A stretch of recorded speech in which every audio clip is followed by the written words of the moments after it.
Dios, bendito sea el Señor.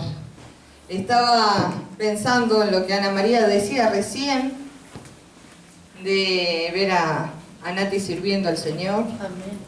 Y durante todos estos años, 18 años de iglesia, cuántas veces durmiendo en los brazos de su abuela, allí siendo bebé.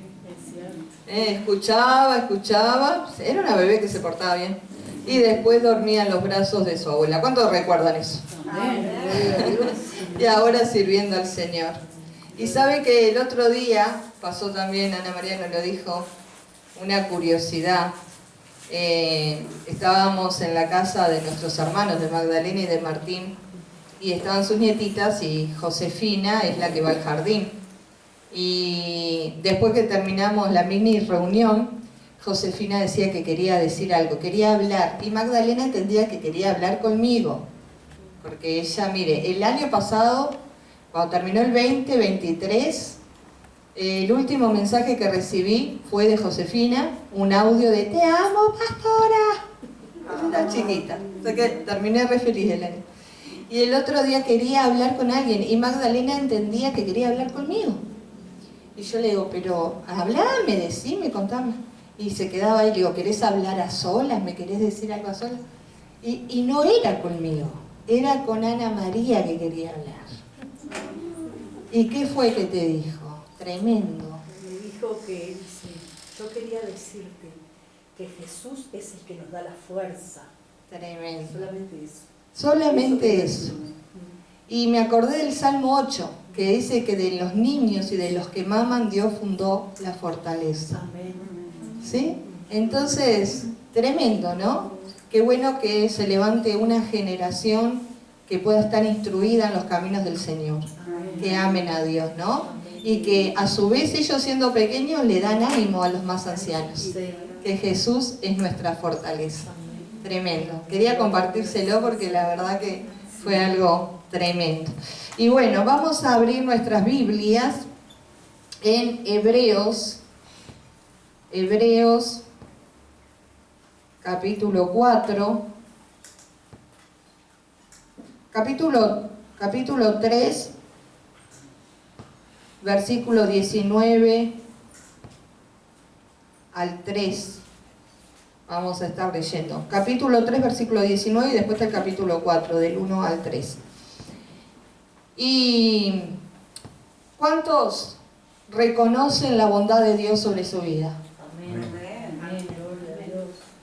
A ver otra vez, ¿cuántos reconocemos la bondad de Dios sobre nuestras vidas? Amén. Tenemos que ser conscientes de eso, valorar eso y honrar eso, ¿sí?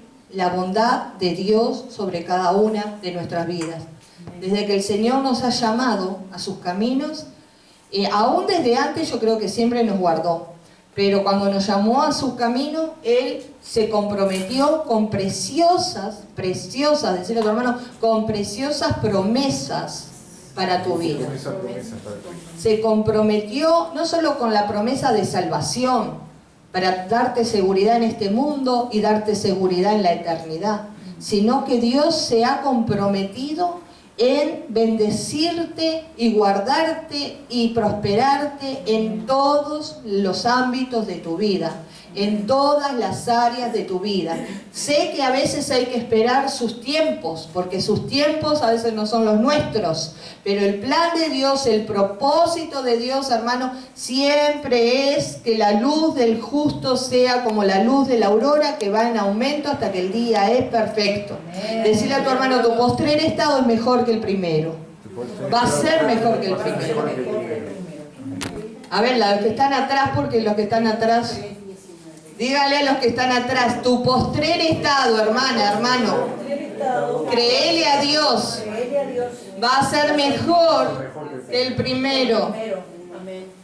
El tema de Dios es que el fin del asunto es mejor que el principio. Así es el Señor. Dios es bueno. Dios es bueno. Entonces, cuando uno se entrega en las manos de Dios, uno sabe que puede descansar tranquilo, puede confiar, porque nada de lo que Dios ha prometido va a dejar de cumplirse. Todo Dios lo cumplirá. Todo Dios lo cumplirá. Y dice así, hablando acerca de los hijos de Israel, el pueblo terrenal de Dios, el autor a los hebreos comienza a hablar algo que sucedió, que a nosotros no nos tiene que suceder. ¿Sí? Ellos estaban esclavos en Egipto, usted ya sabe, 430 años, Dios levanta a Moisés, lo saca de la esclavitud, lo lleva por un desierto, y el plan de Dios, ¿qué era? Darles una buena tierra. Una tierra en heredad, donde pudieran fructificar, donde no les faltara nada en su vida. Entonces, cuando ellos salen, empezaron a divagar en su corazón y dieron lugar a la duda, y la duda llevó a la incredulidad, y la incredulidad llevó a que muchos no pudieran disfrutar de la promesa que Dios hizo para todos. Si Dios nos saca de la esclavitud a la libertad, Dios no es un Dios sádico, es un Dios bueno, es un Dios que tiene buenos planes, buenos propósitos para nuestra vida. Amén. Amén. Entonces no podemos dudar de la bondad de Dios, de la confiabilidad que tenemos que tener en Él. Pero, dice, parece que muchos de los hijos de Israel, dice que aquí el autor a los hebreos en el versículo 19:3 dice, y vemos que no pudieron entrar a causa de ¿qué? De incredulidad. Y seguimos en el 4. Temamos pues, no sea que permaneciendo aún la promesa de entrar en su reposo, alguno de vosotros parezca no haberlo alcanzado, porque también a nosotros se nos ha anunciado la buena nueva, como a ellos, pero no les aprovechó el oír la palabra, por no ir acompañada de ¿qué dice acá? De fe. ¿En dónde? ¿La fe dónde? ¿Puesta dónde? En lo que oyeron. En los... Claro, dice, no les aprovechó el oír la palabra por no ir acompañada de fe en los que oyeron. Pero los que hemos creído, ¿cuánto hemos creído aquí? Amén. Entramos en el reposo. Amén. Y vamos a dejar hasta aquí. Dios tiene promesas preciosas para que se cumplan a nivel personal, a nivel familiar, a nivel laboral, a nivel ministerial. Y la mano benéfica, la mano favorable de Dios siempre está reposando sobre tu vida, sobre mi vida, sobre sus hijos y sobre sus hijas. Y el anhelo de Dios es concedernos nuestras peticiones, nuestras oraciones que vayan conforme a su voluntad, ¿verdad? Porque siempre tiene que alinear su oración conforme a ¿qué? ¿A lo que usted quiere caprichosamente? No, hacia la voluntad de Él. Amén. Amén.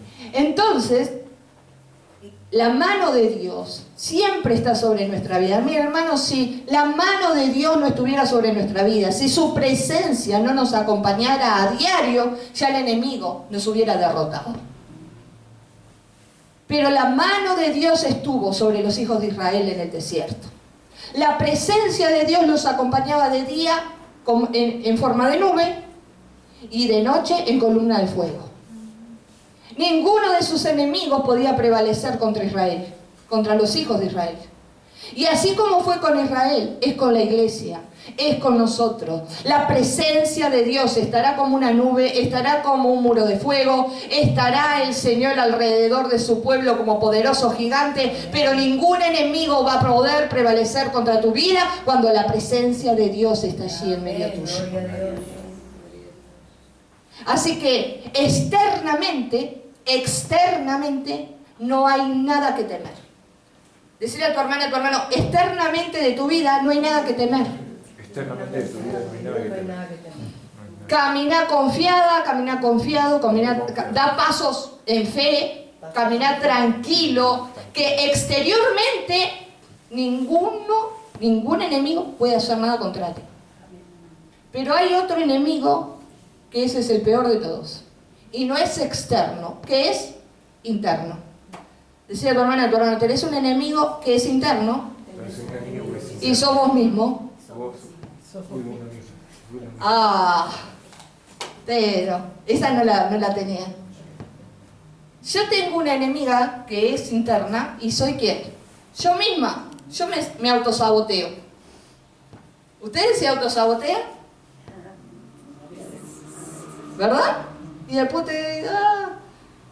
Entonces, hermano, parece que acá los hijos de Israel se autosabotearon. ¿Y por qué? Porque empezaron a dejar que entre ¿qué? La duda. El primer enemigo que trabaja con nuestro autosabotaje, ¿sí? Dardos que tira el enemigo, es querer hacernos dudar de la promesa de Dios, de la palabra de Dios, de la misericordia de Dios y de la bondad de Dios.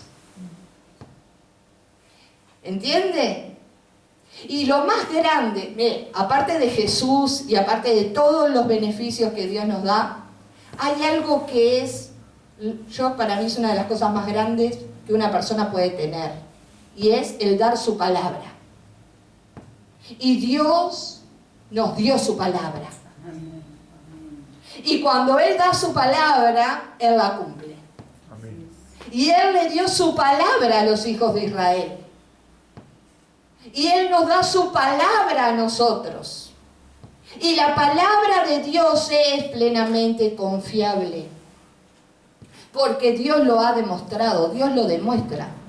Yo hoy, bueno, un poco en broma, un poco en cierto, pero era la verdad, hermano, es la última reunión con 49 años.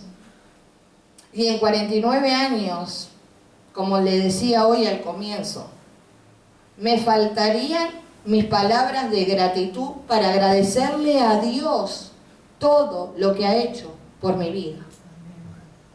No hay palabras.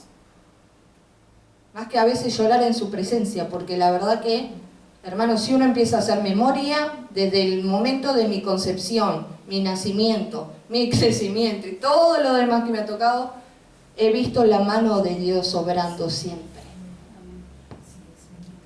Y así en cada una de sus vidas, lo veo en sus vidas, lo veo en la vida de mis hijas, lo veo en la vida de la iglesia, lo veo en la vida de todos aquellos que han puesto su fe en Dios. En este país, fuera de este país, todos los que hemos puesto nuestra confianza en Dios. Sabemos que la palabra de Dios es confiable y es fiable. Y los hijos de Israel salieron con una promesa de la palabra de Dios, de que iban a ir a una tierra prometida y una tierra buena donde iba a fluir todo en su vida. Pero empezaron con su enemigo interno. El enemigo interno empezó a trabajar juntamente con Satanás para decir, no sé si será tan así. Creo que los ajos y la cebolla de Egipto estaban mejor. ¿Cuánto anhelan los ajos y la cebolla de Egipto? No hay nada bueno en el pasado. El pasado ya pasó y por eso se quedó en el pasado.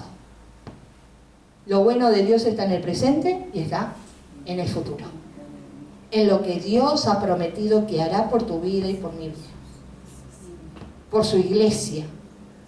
Conoce el Señor los que son suyos. Pero también conoce los que no lo son. Y en este remanente que salió de Egipto, salieron muchos, ¿verdad? Eran miles y miles y miles los hebreos. Y en ese remanente que salió, Dios encontró 2 familias nada más fieles. ¿Cómo puede ser que Dios encuentre solamente 2 familias fieles? La familia de Josué y la familia de Caleb.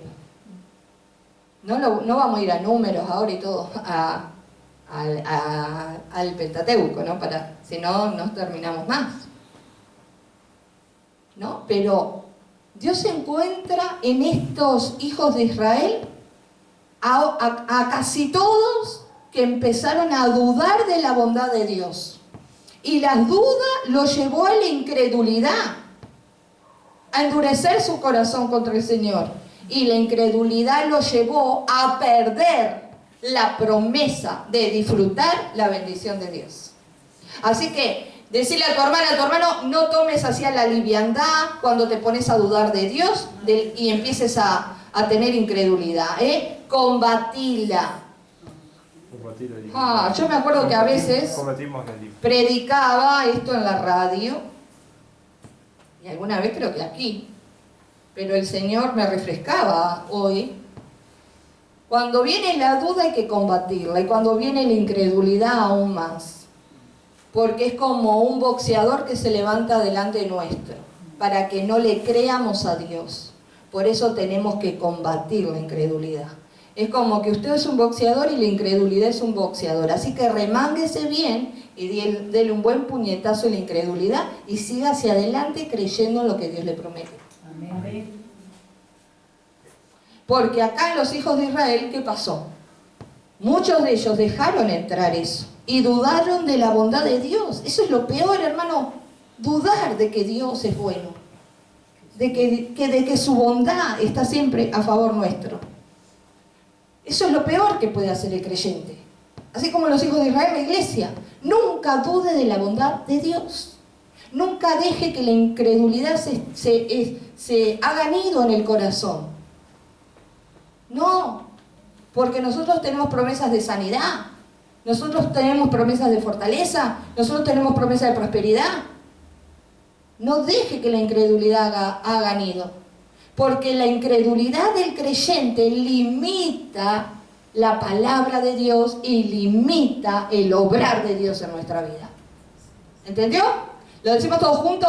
La incredulidad en el creyente limita la palabra de Dios y el obrar de Dios en nuestra vida. A veces dicen, bueno, quiero contar un testimonio. Y llevan 5 minutos los testimonios.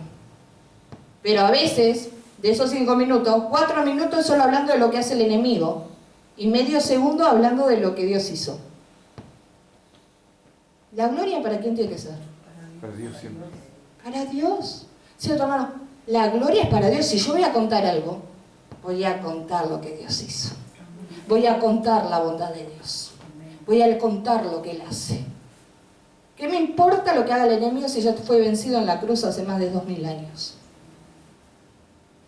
Entonces aquí, ¿qué pasó con los hijos de Israel? Con estos, dice que el capítulo 4, el versículo 19, perdón, del 3 dice, y vemos que no pudieron entrar a causa de incredulidad. Muchos de los israelitas que habían salido de Egipto murieron en el desierto y no vieron la tierra prometida y no pudieron establecerse en ella. Pero sí hubo 2 familias que pudieron establecerse, la familia de Josué y la familia de Caleb. Josué dijo, yo no sé, decidan ustedes a quién van a servir, pero yo en mi casa serviremos a Jehová.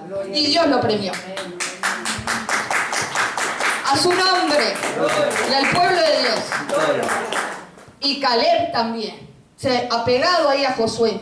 Y decime, Josué, ¿con qué gigante hay que pelear? Porque vamos a conquistar la tierra que Dios nos prometió. Se pusieron a luchar, a pelear, a establecerse en la tierra prometida. Y hasta el día de hoy Israel es una nación. Pero también otros que entraron, no solo la familia de Josué y de Caleb, entraron otros. Otras personas entraron a la tierra prometida. Y decirle a tu hermano, entraron todos los jóvenes menores de 20 años a establecerse en la tierra prometida. La familia de Josué, la familia de Caleb y todos los menores de 20 que habían nacido en el desierto, sí, pero en la libertad gloriosa de los hijos de Dios. Ellos no estaban contaminados con las mañas de Egipto. Ellos no estaban contaminados con los dioses cananeos ni con los dioses de Egipto. Ellos solamente conocían al Dios verdadero, al Dios de Israel. Y a ellos Dios le dio la descendencia. Entonces ahora nosotros, dice aquí Hebreos, y cuando la palabra de Dios dice hoy, hoy es hoy. ¿Amén? ¿Sí o no?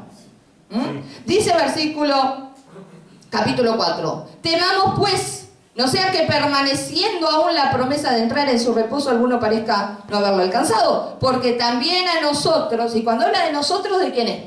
De todos. Nosotros, de todos nosotros, dice. Dice aquí la palabra, porque también a nosotros se nos ha anunciado la buena nueva como a ellos.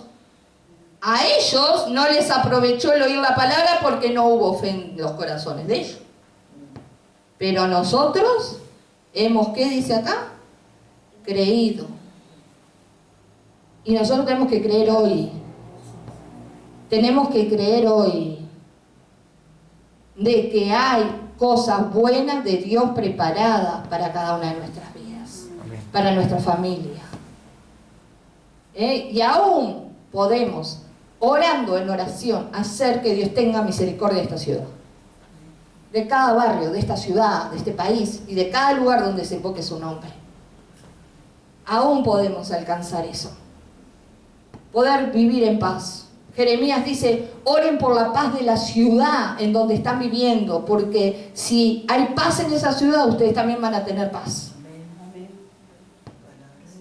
Y tenemos también, no solo las promesas preciosas para disfrutar en esta tierra, sino las promesas de entrar en el reposo eterno, entrar en su presencia. Y estamos en esa carrera, amén. Así que lo que quiero resaltar en este día es que lo más importante de una persona es dar su palabra. Quizás muchos hombres y mujeres dan la palabra y no cumplen. Hoy quieren una cosa, mañana quieren otra, y bueno. Pero Dios no es como los hombres ni como las mujeres. Dios es fiel a lo que Él promete. En el principio era el Verbo, y el Verbo era con Dios, y el Verbo era Dios. Eso fue en el principio. Pero la palabra es Cristo mismo. Jesús es el Espíritu que está detrás de la letra escrita. Y si Él nos prometió algo, no importa cuánto tiempo pase ni cuántos años tengamos, Él lo va a realizar. Amén. Por eso nunca permitas que tu corazón dude, que en tu corazón se establezca la incredulidad y que tu corazón o tus pensamientos hagan que por incredulidad el obrar de Dios en tu vida y en tu familia sea detenido. Debemos hacer que la palabra de Dios fluya y avance. ¿Cuántos quieren avanzar con Él? Diga conmigo, Dios es digno de mi confianza. Dios es digno de mi confianza. Su palabra es digna de mi Palabra es confianza. digna de mi confianza. En ti confío, En ti Jesús. confío, Jesús. Amén. Confiemos en el Señor ciegamente, hermanos, y veremos cambios. No digo de la noche a la mañana, pero que las cosas van a entrar a cambiar. Van a entrar a cambiar y para bien para los hijos de Dios. Para mejor para cada una de nuestras vidas. Yo lo creo. Amén. Vamos a ponernos de pie en esta tarde mientras ponemos una adoración allí. Mi alma te alaba a Dios, mi alma te bendice. Y si alguna vez hemos dudado de Él, si alguna vez hemos dudado de Él, de su palabra o de su bondad, pidámosle perdón a Dios. Pídanle perdón al Padre. Aleluya.